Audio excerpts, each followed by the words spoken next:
Perfection IAS के इस digital platform पर आप सभी का बहुत बहुत स्वागत है। दोस्तों, मैं हूं अरविंद पांडे और आज हम लोग बिहार के बजट के संदर्भ में या बिहार के बजट से संबंधित हम लोग एमसीक्यू के आधार पर जो है आज का सेशन हम लोग कंप्लीट करने वाले हैं। आप सभी को पता होगा आपके एग्ज़ाम बहुत ही करीब आ चुके हैं और आप लोगों की तैयारी जो है वो ज़ोर शोर से चल रही होगी। इसके पहले जो है बिहार इकोनॉमिक सर्वे यानी बिहार आर्थिक सर्वेक्षण 2023 के संदर्भ में हम लोगों ने लगभग 60 क्वेश्चन डिस्कस कर लिया है और मुझे उम्मीद है कि आप लोगों ने वो क्वेश्चंस देख लिए होंगे। और आज हम लोग बिहार बजट को जो है एमसीक्यू के थ्रू कवर करने जा रहे हैं और ये जो इकोनॉमिक सर्वे और बिहार बजट का ये दोनों पार्ट है, दोनों सेगमेंट है, अगर ये आप कंप्लीट देख लेते हैं तो मुझे लगता है कि आप अपने एग्ज़ाम में एक अच्छा खासा जो है प्रश्न का भाग आप यहाँ से सॉल्व कर पाएंगे। तो आइए शुरू करते हैं बिना किसी देर के। सबसे पहला क्वेश्चन आपकी स्क्रीन पर है और प्रश्न है बिहार राज्य के संदर्भ में निम्न कथनों पर विचार कीजिए। और पहला स्टेटमेंट है राज्य सकल घरेलू उत्पाद 21-22 में 6.75 लाख करोड़ रुपए हो गया है।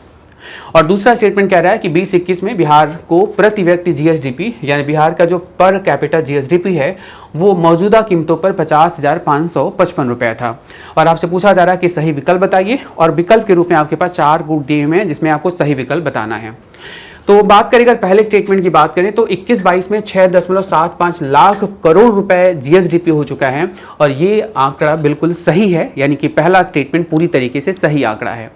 अगर बिहार के जीएसडीपी की तुलना आप पिछले 10 वर्ष के आधार पर करिए, यानी 2011 और 12 जो वित्तीय वर्ष रहा है यानी 10 वर्ष पहले करिए आप, तो आप देखेंगे कि बिहार की जीडीपी 2.47 लाख करोड़ रहा है। तो आप देखेंगे कि बिहार की जीडीपी में पिछले 10 सालों में लगभग कितने गुने की वृद्धि हुई है? 3 गुने की वृद्धि आप यहाँ पर देख सकते हैं, यानी बिहार की जीडीपी का आकार 3 गुना बढ़ गया है एक दशक के अंतर्गत। तो ये पहला जो स्टेटमेंट है ये पूरी तरीके से करेक्ट स्टेटमेंट है। और पढ़ते हैं दूसरे स्टेटमेंट की तरफ। दूसरा स्टेटमेंट कह रहा है 20-21 में बिहार का प्रति व्यक्ति जीएसडीपी जो है मौजूदा कीमतों पर 50,555 रुपया था और ये बिल्कुल जो है स्टेटमेंट ट्रू स्टेटमेंट है। यहाँ 20-21 का भी पूछा जा सकता है और अगर आपसे पूछ लिया गया 2021 और 2022 का बताइए आप, तो याद रखिएगा 2021 और 22 का 54,383 रुपये प्रति व्यक्ति प्रति वर्ष जो है आय थी बिहार राज्य का। तो यहाँ पर ये 50,555 रुपये जो स्टेटमेंट है वो सही है। इसके अलावा 21 और 22 का भी आपको याद रखना है, 54,383 रुपये प्रति व्यक्ति प्रति वर्ष जो है आय रही है। तो ये दोनों स्टेटमेंट सही है और दोनों स्टेटमेंट सही पर आपको चूंकि सही विकल्प ही ढूंढना है तो सही विकल्प में हम लोग ढूंढ पा रहे हैं कि ऑप्शन नंबर सी जो है इसके अनुसार एक सही कूट है जो कह रहा है कि 1 और 2 दोनों स्टेटमेंट सही है। और इसी के साथ बढ़ते हैं अगले प्रश्न की तरफ। अगला प्रश्न आपकी स्क्रीन पर है और प्रश्न है अर्थव्यवस्था के आकार में बिहार राज्य कौन से स्थान पर है? यानी भारत में सभी राज्यों की तुलना में बिहार का जो स्थान है वो कौन सा स्थान है? तो बिहार का जो स्थान है वो है 14वां स्थान है। अगर हम बात करें तुलनात्मक रूप से बात करें तो 2018 और 19 में जो बिहार का स्थान था वो लगभग 16वां था, यानी कि 16th था। और अभी 2021 और 22 में जो स्थान है जो रिकवरी हुई है जिसकी वजह से अभी हमारा जो स्थान है वो क्या आ चुका है? 14th आ चुका है, यानी कि हम 14वें स्थान पर क्या करते हैं? एग्जिस्ट करते हैं। क्लियर बात? तो इस प्रश्न नंबर 2 का जो सही आंसर होगा वो आपका जो है ऑप्शन नंबर सी जो है इसका क्या होगा? करेक्ट आंसर होगा। और अगर आपसे पूछा जाए कि ये तो 14वें स्थान पर बिहार हो गया, पहले स्थान पर सबसे बड़ी अर्थव्यवस्था के साथ जो राज्य एग्जिस्ट करता है वो आपका क्या है? महाराष्ट्र है। तो पहला राज्य याद रखिएगा और बिहार का स्थान जो है वो 14वां स्थान है। 18-19 की तुलना के रूप में अगर हम बात करें तो 18-19 में बिहार राज्य का जो आकार था भारत के सभी राज्यों की तुलना में वो क्या था? 16 था। तो क्वेश्चन नंबर 2 का जो सही उत्तर निकला वो ऑप्शन नंबर सी। और इसी के साथ बढ़ते हैं अगले प्रश्न की तरफ। अगला प्रश्न है निम्न कथनों पर विचार कीजिए। वर्ष 2021-22 में बिहार राज्य का आर्थिक वृद्धि दर राष्ट्रीय वृद्धि दर की तुलना में कम है। और दूसरा स्टेटमेंट ये कह रहे हैं कि आईएमएफ के अनुसार 2021-22 में राष्ट्रीय वृद्धि दर 8.7% थी और आपको यहाँ पर सही विकल्प का चुनाव करना है।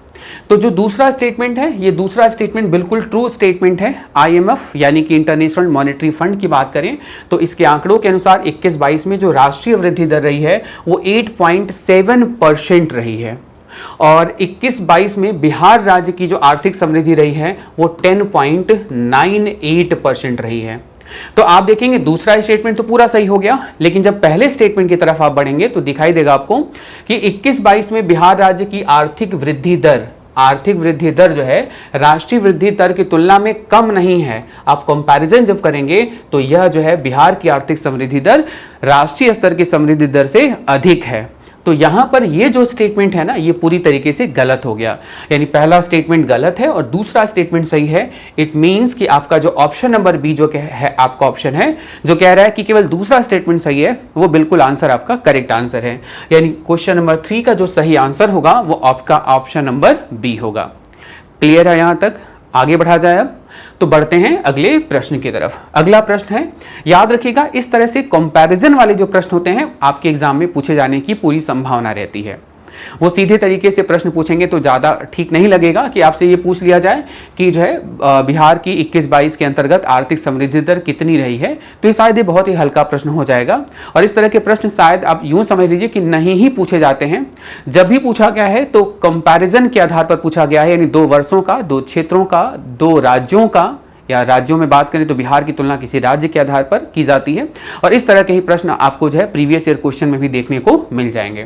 तो ये प्रश्न नंबर तीसरा रहा और तीसरे के साथ बढ़ते हैं हम लोग अगले प्रश्न की तरफ। और अगला प्रश्न आपके स्क्रीन पर है। पहला क्वेश्चन नंबर 4 है, बिहार राज्य का कुल कर प्राप्ति यानी जो टोटल टैक्स रिसिप्ट है के संदर्भ में निम्न कथनों पर आपको विचार करना है। और पहला स्टेटमेंट है इसमें, राज्य का कुल कर प्राप्ति 21-22 की 19-20 की तुलना में नकारात्मक रही है। तो ये जो स्टेटमेंट है ना, ये गलत है। आप जब भी 2 वर्ष में टैक्स की तुलना करेंगे या 19-20 और 21-22 में जब टैक्स की तुलना करेंगे तो सरकार की जो आय है वो वर्षानुक्रम में जैसे जैसे वर्ष आगे की तरफ बढ़ता है, सरकार की जो आय होती है, टैक्स से प्राप्त जो इनकम होती है, वह लगभग जो है वृद्धि के ही कगार में रहती है, यानी कि उसमें लगभग वृद्धि ही होता है। और यहाँ पर कह रहे हैं कि नकारात्मक रही है, तो ये पहला स्टेटमेंट तो एकदम ट्रू नहीं है, गलत स्टेटमेंट है।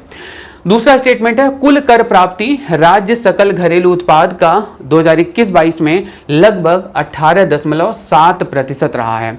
यानी कि जो टैक्स के द्वारा जो कुल रिसीट हुआ है या जो कुल प्राप्ति हुई है वो जीएसडीपी का 18.7% रहा है। और ये बिल्कुल ही ट्रू स्टेटमेंट है, यानी दूसरा स्टेटमेंट पूरा ट्रू है। और इसके अनुसार अगर सही विकल्प हम देखते हैं तो आपका ऑप्शन नंबर बी जो है इस क्वेश्चन का सही आंसर होगा। ऑप्शन नंबर बी यानी कि केवल दूसरा जो विकल्प है वो सही है, पहला विकल्प जो है वह सही नहीं है, यानी कि गलत है। और इसी के साथ बढ़ते हैं अगले प्रश्न की तरफ। अगला प्रश्न आपकी स्क्रीन पर है और प्रश्न है, बिहार राज्य में शिशु मृत्यु दर प्रति 1000 वर्ष 2020 में कितना रहा है? तो बिहार राज्य में जो शिशु मृत्यु दर है प्रति 1000 जीवित जन्मों पर जो मृत्यु दर है वो कितना है? 27 है, यानी कि 27 है। क्लियर बात? और अगर राष्ट्रीय स्तर की बात करें, हम राष्ट्रीय स्तर पर बात करें अगर हम, तो राष्ट्रीय स्तर पर प्रति 1000 जीवित जन्मों पर जो शिशु मृत्यु दर है वो कितनी है? 28 है, यानी कि 28 है। तो आप देखेंगे कि बिहार में 27 और राष्ट्रीय स्तर पर 28, यानी कि राष्ट्रीय स्तर की तुलना में बिहार में जो शिशु मृत्यु दर है वह क्या है? कम है।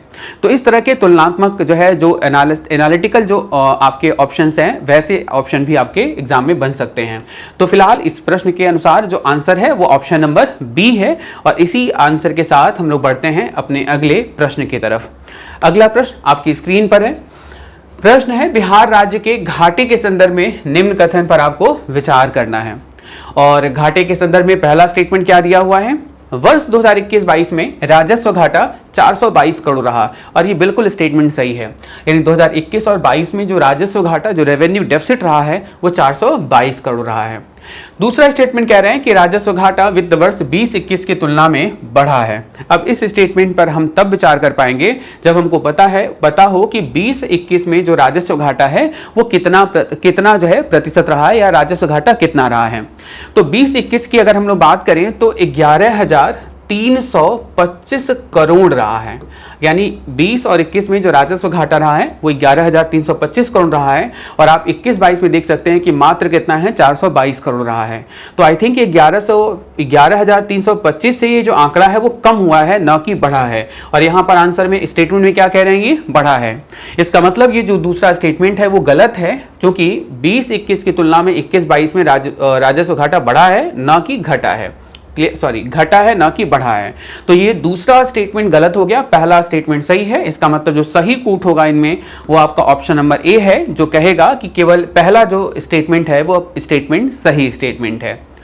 आई थिंक सारी बातें क्लियर होती जा रही होंगी। अगर जो है कोई डाउट होगा तो कमेंट सेक्शन के माध्यम से आप अपनी बात पूछ सकते हैं। क्लियर है बात यहाँ तक? आगे बढ़ा जाए अब, और अभी बढ़ते हैं हम लोग अगले प्रश्न की तरफ। अगला प्रश्न आपके स्क्रीन पर है।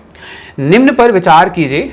प्रश्न है 21-22 में कक्षा 1 से 8 तक बच्चों का जो नामांकन रहा है वो 2 करोड़ 14 लाख रहा है, यानी कि 2.14 करोड़ रहा है।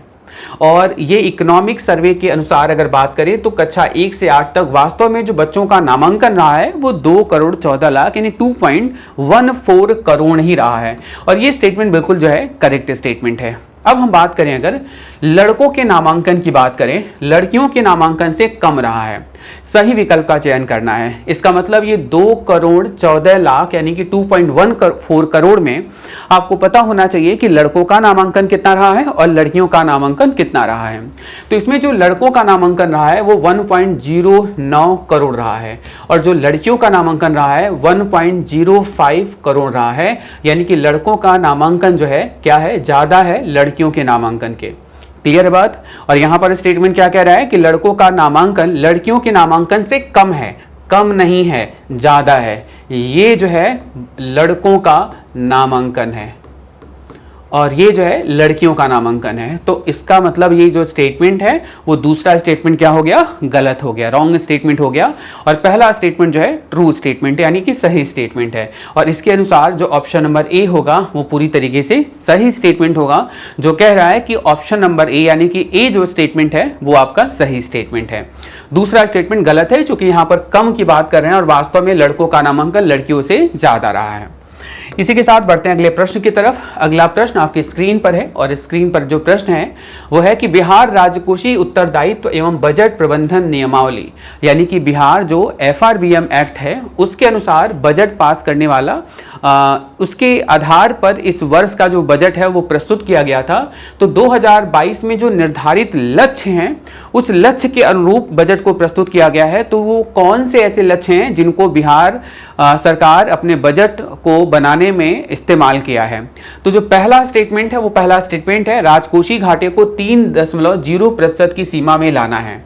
और ये इस बार जब बिहार का बजट प्रस्तुत किया गया तो वित्त मंत्री के द्वारा बताया गया कि इस बार का जो बजट है ये बजट हम FRBM जो है जो एक्ट है उनकी जो अनुशंसाएं हैं उनको जो है हम फॉलो करते हुए या उसका अनुसरण करते हुए बिहार सरकार अपने बजट को प्रस्तुत कर रही है। तो इस बार ये बिहार के बजट में स्टेटमेंट दिया गया है कि जो राजकोषीय घाटा है उसको 3% तक लाना है, किसी भी हद तक, यानी किसी भी तरीके से 3% तक लाना है। तो ये स्टेटमेंट बिल्कुल सही है। दूसरा स्टेटमेंट है राजस्व अधिशेष जुटाना है, और इसी में आगे है कि राजस्व घाटे को कम करना है। राजस्व घाटा 422 करोड़ का जो घाटा है इस घाटे को शून्य पर लाना है। और इसके अलावा जो लक्ष्य है राजस्व है, राजस्व अधिशेष जुटाना है। तो ये दोनों ही स्टेटमेंट जो है सही विकल्प हैं, और अगर दोनों स्टेटमेंट सही विकल्प हैं तो ऑप्शन नंबर सी जो है इस क्वेश्चन का सही आंसर बन जाता है। यानी क्वेश्चन नंबर 8 का जो करेक्ट आंसर है वो आपका ऑप्शन नंबर सी है। हालांकि जब FRBM एक्ट का अनुसरण करते हुए जब बजट को प्रस्तुत किया जाता है तो इसमें मुख्य रूप से 4 जो है अनुसरण है, 4 स्टेटमेंट है जिनको फॉलो कर रहे हैं। जो 2 स्टेटमेंट आपको यहाँ पर दिए गए हैं, जो तीसरा स्टेटमेंट है वो ये है कि जो कुल बकाया ऋण राशि है वो सकल घरेलू उत्पाद की तुलना में कम करना है। यानी जो कुल बकाया ऋण राशि है जो GSDP है उसकी तुलना में क्या करना है, उसको कम करना है। ये तीसरा स्टेटमेंट है। और चौथा स्टेटमेंट ये है कि बिहार राज्य को अधिकतम आर्थिक समृद्धि दर हासिल करनी है और ये अधिकतम आर्थिक समृद्धि दर लगभग 15% से अधिक के आर्थिक समृद्धि की दर को या लक्ष्य को हासिल करने के उद्देश्य से इस बजट की पूरी रूपरेखा को तैयार किया गया है। तो ये आपका जो है क्वेश्चन नंबर 8 को हालांकि हम सॉल्व कर चुके हैं हम लोग, और इसका जो सही आंसर था वो ऑप्शन नंबर सी था। इसी के साथ बढ़ते हैं अगले प्रश्न की तरफ। अगला प्रश्न है, निम्न कथनों पर विचार कीजिए। और प्रश्न है, नई स्टार्टअप नीति के तहत महिलाओं को 5% अधिक सीड फंड का प्रावधान है। और दूसरा स्टेटमेंट है, 19 नव चयनित स्टार्टअप को 84 लाख रुपए का जो है सीड फंड प्रोवाइड किया जाएगा। तो सबसे पहले हम लोगों को जानना पड़ेगा कि न्यू स्टार्टअप नीति क्या है। तो नई स्टार्टअप नीति 2022 में बिहार में लागू हो चुकी है और इस स्टार्टअप नीति के अंतर्गत जो टोटल फंडिंग जो है किया जाएगा ये है आपका 8,000 करोड़ रुपए जो है बिहार सरकार के द्वारा भविष्य में नई स्टार्टअप नीति 2022 के अंतर्गत खर्च किया जाएगा। इसके अंतर्गत जो है 10 लाख रुपए तक स्टार्टअप जो है जो कंपनियां होंगी या स्टार्टअप करने वाले जो उद्यम होंगे उनको जो है सहायकी के रूप में दिया जाएगा, ऋण के रूप में दिया जाएगा 10 लाख रुपए तक। और महिलाओं को ये जो सीड फंड है ये 5% अधिक दिए जाने का प्राविधान है। सीड फंड का मतलब ऐसे समझिएगा कि किसी भी उद्यम को शुरू करने के लिए जो प्रारंभिक पूंजी होती है, जो प्रारंभिक फंड होता है, उसी को सीड फंड कहते हैं। तो महिलाओं को जो है 5% अधिक दिया जाएगा। और अगर ये SC ST का मैटर है यानी शेड्यूल कास्ट और शेड्यूल ट्राइब्स की अगर हम बात करें या दिव्यांग की बात करें तो ये सीड फंड 5 की जगह कितना % अधिक दिया जाएगा, 15% अधिक दिया जाएगा। तो इस अनुसार ये जो पहला स्टेटमेंट है ये पूरी तरीके से सही स्टेटमेंट हो जाता है।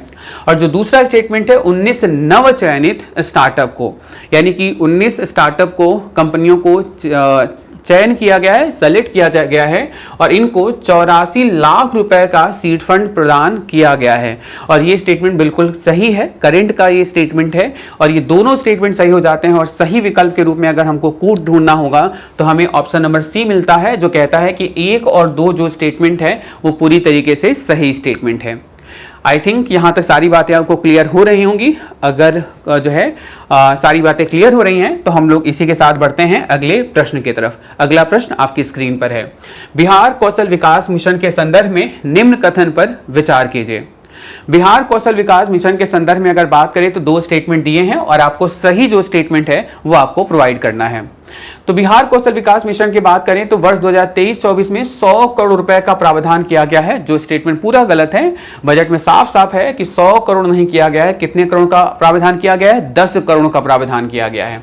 यानी अगर हम बात करें तो जो है वर्ष 2023-24 के लिए बिहार कौशल विकास मिशन के अंतर्गत 10 करोड़ रुपए का प्रावधान किया गया है and that becomes the true statement. ये 100 करोड़ का जो स्टेटमेंट था ना, ये जो है स्टेटमेंट गलत था। वर्तमान में इस मिशन के तहत 1 लाख युवाओं को प्रशिक्षण प्रोवाइड किया जाएगा, 1 लाख युवाओं को प्रशिक्षण प्रदान किया जाएगा। ये स्टेटमेंट गलत है। दरअसल ये जो है जो करेक्ट आंसर है 6,468 जो है, यानी 6,468 युवाओं को जो है इस कौशल विकास मिशन के अंतर्गत जो है वह प्रशिक्षण प्रोवाइड किया जाएगा, यानी प्रशिक्षण दिया जाएगा। तो यहाँ पर ये जो 1 लाख का स्टेटमेंट है ये गलत स्टेटमेंट हो गया। पहला स्टेटमेंट भी गलत हो गया और दूसरा स्टेटमेंट भी गलत हो गया। और ये दोनों स्टेटमेंट गलत होने के नाते जो हम लोग का सही कोड बनेगा वो ऑप्शन नंबर डी है। और ऑप्शन नंबर डी जो है इस क्वेश्चन का सही आंसर बन रहा है। इसी के साथ बढ़ते हैं अगले प्रश्न की तरफ। अगला प्रश्न आपकी स्क्रीन पर है, समग्र गव्य विकास योजना के संदर्भ में निम्न कथन पर विचार कीजिए। गव्य विकास योजना के अंतर्गत बात करें तो पहला स्टेटमेंट दिया हुआ है, वर्ष 2023-24 में 113.60 करोड़ रुपए का प्रावधान किया गया है और वहीं पर 10% महिला सहकारी दुग्ध समितियों का गठन जो है वह किए जाने की बात कही गई है।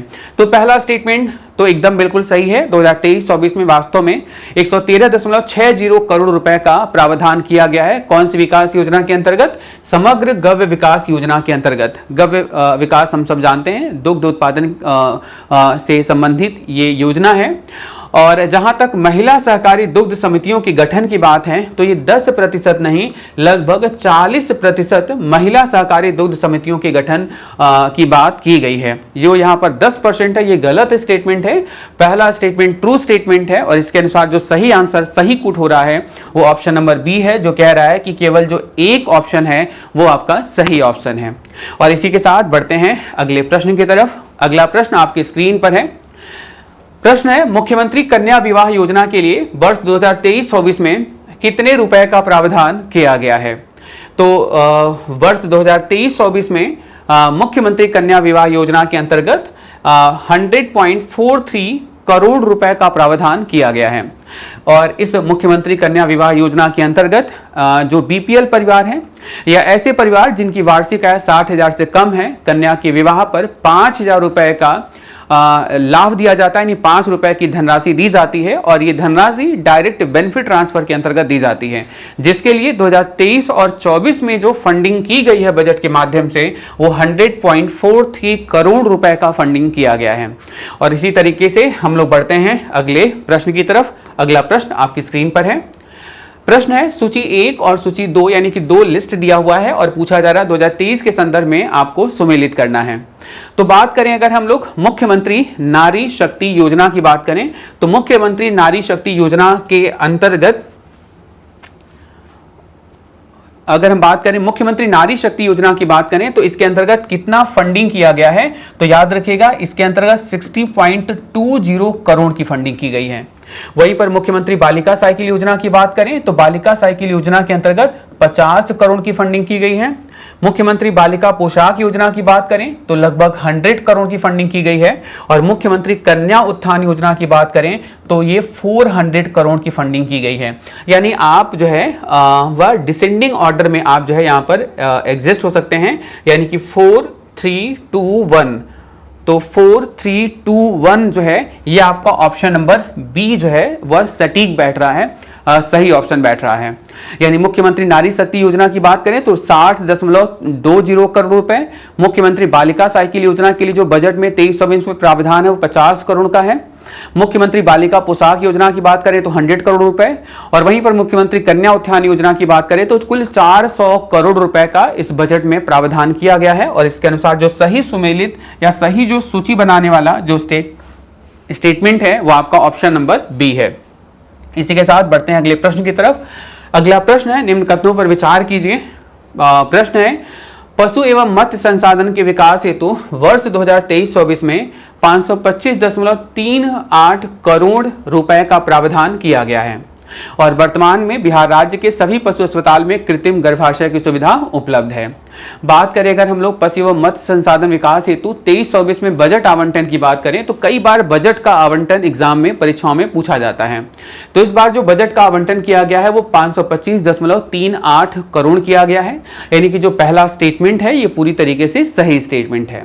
और वहीं पर बात करें अगर वर्तमान में बिहार राज्य के सभी पशु अस्पताल में कृत्रिम गर्भाशय की सुविधा उपलब्ध है तो ये जो स्टेटमेंट है ये स्टेटमेंट सही स्टेटमेंट नहीं है। बात करें अगर जो है इस समय वर्तमान में बिहार में 1137 जो है पशु अस्पताल उपलब्ध हैं और इनमें से अगर बात करें तो 566 यानी कि 566 अस्पताल ऐसे हैं जहां पर कृत्रिम गर्भाशय की सुविधा उपलब्ध है। यानी कि बिहार में जितने पशु अस्पताल हैं उन सभी पशु अस्पताल में कृत्रिम गर्भाशय की सुविधा उपलब्ध नहीं है। तो ये स्टेटमेंट गलत हो गया आपका। पहला स्टेटमेंट सही होने के साथ आपका जो पहला कूट होता है वो बिल्कुल सही कूट बन जाता है, यानी केवल एक जो है वो सही स्टेटमेंट है, यानी ऑप्शन ए जो है इस प्रश्न का सही आंसर है। इसी के साथ बढ़ते अगले प्रश्न की तरफ। अगला प्रश्न है, सूची 1 और सूची 2 में वर्ष 23-24 के संदर्भ में सुमेलित करना आपको। और आपसे पूछा जा रहा है कि उत्तर कोयल नहर परियोजना के लिए सरकार के द्वारा कितना खर्च किया जा रहा है। तो याद रखिएगा इसके लिए जो खर्च अमाउंट है 67.91 करोड़ है। और वहीं पर बात करें अगर कुंड घाट जलाशय योजना के अंतर्गत तो इसके अंतर्गत जो फंडिंग है वो 70 करोड़ है। मुख्यमंत्री महिला उद्यमी योजना के अंतर्गत अगर हम बात करें तो ये जो आपका है वो है 250 करोड़ के आसपास है। और वहीं पर मुख्यमंत्री ग्राम संपर्क योजना की बात करें तो इसके लिए 37.98 करोड़ के आसपास जो है वह खर्च किया जा रहा है। और इसके अनुसार अगर हम लोग सही आंसर को सुमेलित करें तो ए का आंसर 2 हो रहा है और बी का आंसर जो है वह 1 है, सी का आंसर जो है 4 है और डी का ऑप्शन आपका 3 है। यानी कि अगर सही सुमेलित की बात करें तो ऑप्शन नंबर सी जो होगा वो इस क्वेश्चन का करेक्ट आंसर होगा। क्लियर है? मैं एक बार फिर से कह रहा हूं कि कई बार बजट में जो सवाल पूछे जाते हैं वो डायरेक्ट सवाल यही होते हैं कि विभिन्न विभागों को या विभिन्न मंत्रालयों को या विभिन्न योजनाओं पर सरकार के बजट में कितना हिस्सा स्थान मिला है या सरकार के बजट से कितने फंड का आवंटन हुआ है या वह आवंटन बिहार सरकार के कुल बजट में क्या प्रतिशत रखता है। ऐसे प्रश्न कई बार प्रीवियस ईयर में पूछे गए हैं और आने वाले समय में भी पूछे जाने की पूरी संभावना है। तो इनको भी आप जो है इस फंड को भी आप एक बार जरूर लिख लीजिएगा और इसको एक बार तैयार कर लीजिएगा। इसी के साथ बढ़ते हैं अगले प्रश्न की तरफ। निम्न कथनों पर विचार कीजिए। ये विचार है दरअसल, तो विचार करने की बात की जा रही है आपसे और पहला स्टेटमेंट है बिहार राज्य का 35% आबादी कृषि पर आधारित है। अब मुझे लगता है कि ये स्टेटमेंट तो ब्लंडर मिस्टेक हो गया। बिहार एक कृषि प्रधान वाला स्टेट है, राज्य है और वहां पर केवल 35% आबादी कृषि पर आधारित है। ये बिल्कुल स्टेटमेंट गलत हो गया। ये 35% की जगह जो सही स्टेटमेंट है वो आपका 76% जो आबादी है ये जो है कृषि पर आधारित है या मुख्य व्यवसाय यहाँ पर कृषि है। तो पहला स्टेटमेंट गलत हो गया। राज्य को 5 कृषि कर्मण पुरस्कार प्राप्त है और ये बिल्कुल ट्रू स्टेटमेंट है। आप सभी लोगों ने देखा होगा कि बिहार राज्य को 11-12 से लेकर 17-18 तक 5 कृषि कर्मण पुरस्कार प्राप्त हैं। वह कृषि कर्मण पुरस्कार गेहूं के क्षेत्र में है, गेहूं उत्पादकता को अधिक करने के लिए, चावल उत्पादकता को बढ़ावा देने के लिए और मक्का के उत्पादन को बढ़ावा देने के लिए अलग अलग वर्षों में 5 कृषि कर्मण पुरस्कार जो है वह प्राप्त हैं। तो दूसरा स्टेटमेंट बिल्कुल सही है और इसके अनुसार जो सही कूट बनता है वो ऑप्शन नंबर बी जो कह रहा है कि केवल दूसरा स्टेटमेंट सही है, पहला जो स्टेटमेंट है वह गलत स्टेटमेंट है। इसी के साथ बढ़ते हैं अगले प्रश्न की तरफ।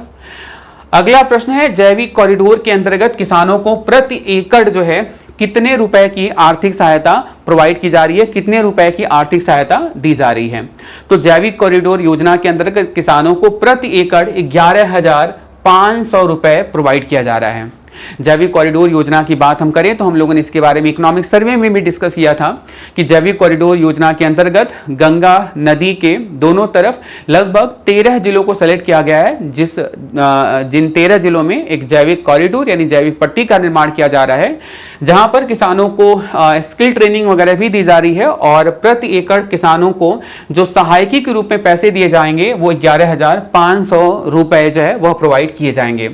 यानी क्वेश्चन नंबर 17 का जो सही आंसर बनता है वो ऑप्शन नंबर ए है। और इसी के साथ बढ़ते हैं अपने अगले प्रश्न की तरफ। अगला प्रश्न है पशुओं में नस्ल सुधार कार्यक्रम के संदर्भ में निम्न कथनों पर विचार कीजिए। इस कार्यक्रम में राष्ट्रीय डेयरी विकास बोर्ड तकनीकी सहायता दे रहा है और दूसरा है पूर्णिया में फ्रोजन सीमेन स्टेशन जो है स्थापित किया गया है।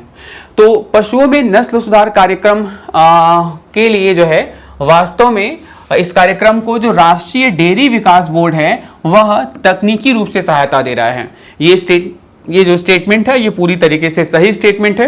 और अगर हम लोग बात करें पूर्णिया में फ्रोजन सीमेन स्टेशन स्थापित किया गया है, ये स्टेटमेंट भी सही है। फ्रोजन सीमेन स्टेशन के माध्यम से बिहार में लगभग 30 लाख पशुओं को कृत्रिम रूप से गर्भाधान की व्यवस्था अभी तक की जा चुकी है। तो पहला ऑप्शन और दूसरा दोनों ही स्टेटमेंट सही है और ये दोनों स्टेटमेंट सही जिस कूट में आपको दिखाई दे रहा है वो ऑप्शन नंबर डी है। तो ऑप्शन नंबर डी इस प्रश्न का सही आंसर होगा। और बढ़ते हैं हम लोग अगले प्रश्न की तरफ। 19 प्रश्न रिपीटेड था इसलिए हम लोग 20 प्रश्न पर आते हैं। आत्मनिर्भर बिहार की 7 निश्चय पार्ट 2 योजना में शामिल है। तो पहला स्टेटमेंट युवा शक्ति बिहार की प्रगति, ये तो शामिल होगा ही होगा। दूसरा है सशक्त महिला समर्थ महिला, ये स्टेटमेंट तीसरा स्टेटमेंट सही होगा। यहाँ स्त्री की जगह महिला है तो सशक्त महिला समर्थ महिला। तकनीकी कृषि में आत्मनिर्भरता, ये स्टेटमेंट नहीं है बिहार के 7 निश्चय पार्ट 2 में। तो पहला तीसरा सही है और पहला तीसरा यानी कि ऑप्शन नंबर सी जो है इस क्वेश्चन का सही विकल्प है।